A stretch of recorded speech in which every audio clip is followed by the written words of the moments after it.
કેન્દ્રીય ગૃહમંત્રી અમિત શાહ દ્વારા ગેરકાયદેસર ઘૂસણખોરો સામે કડક કાર્યવાહીનો સંદેશ આપવામાં આવ્યા બાદ ગુજરાતભરમાં વિશેષ ઓપરેશન શરૂ કરવામાં આવ્યું છે।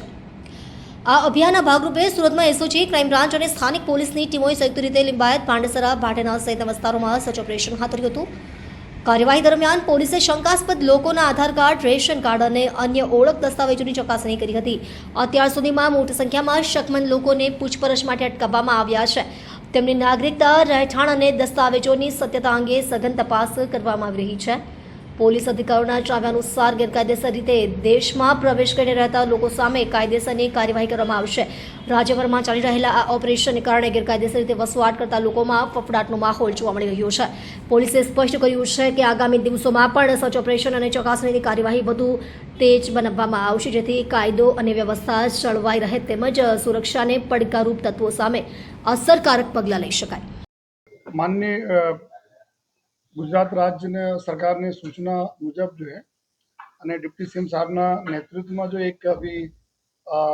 અમે લોકો સમગ્ર जो गुजरात पुलिस द्वारा जो इलीगल ढंग से रहता અહીંયા બાંગ્લાદેશી નાગરિકો વિરુદ્ધમાં जो કાર્યવાહી કરવા માટે એક સૂચનાઓ હતી જેમાં છેલ્લા અમુક દિવસોથી એના ચિહ્નિત કરવાની કાર્યવાહી ચાલતી હતી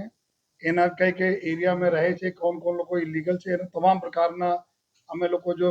હ્યુમન ઇન્ટેલિજન્સ હોય કે ટેકનિકલ ઇન્ટેલિજન્સ હોય એના હિસાબથી આધાર કાર્ડની માહિતી હોય બધા કામગીરી ચાલુ હતી। અને ગઈકાલે મોડી રાતથી જો એક અલગથી કાર્યવાહી ચાલુ કરવામાં આવી જેમાં આપણા ક્રાઇમ બ્રાન્ચ એસઓજીના ટીમના સાથોસાથ સમગ્ર જો પોલીસ સ્ટેશનોના ટીમ એના ડીસીપી જો સેક્ટર એડિશનલ સેક્ટર્સ વગેરે બધા લોકો એમાં જોડાયા। અને સુરત શહેરમાં આવનાર જો ખાસ કરીને બેસ્તાન, ઊન, પાંડેસરા, પૂના, રાંદેર, અમરોલી વિસ્તાર અને આ વિસ્તારોમાં જો સચિન વિસ્તાર થઈ ગયા, અઠવા, કોસાડ, ચોક બજાર આ વિસ્તારોમાં જ્યાં વધારે આ પ્રકારના લોકો પહેલે પણ પકડાઈ ચૂક્યા છે એના જો ટાર્ગેટ કરવામાં આવ્યા અને એના કોમ્બિંગ કરીને એના જેટલા બી લોકો હતા એના વેરીફાઈ કરવાની કામગીરી ચાલુ થઈ અને अर्ली मॉर्निंग સુધી તક જો વિગતો આવી અમે લોકો ટોટલ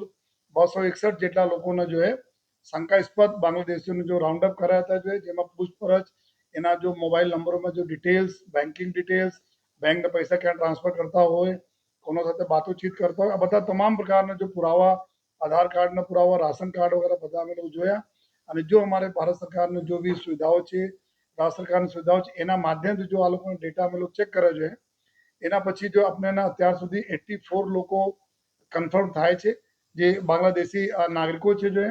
અને આમાં જો ટોટલ 34 જેટલા પુરુષ છે, 29 જેટલા મહિલા અને 21 જેટલા બાળકો છે।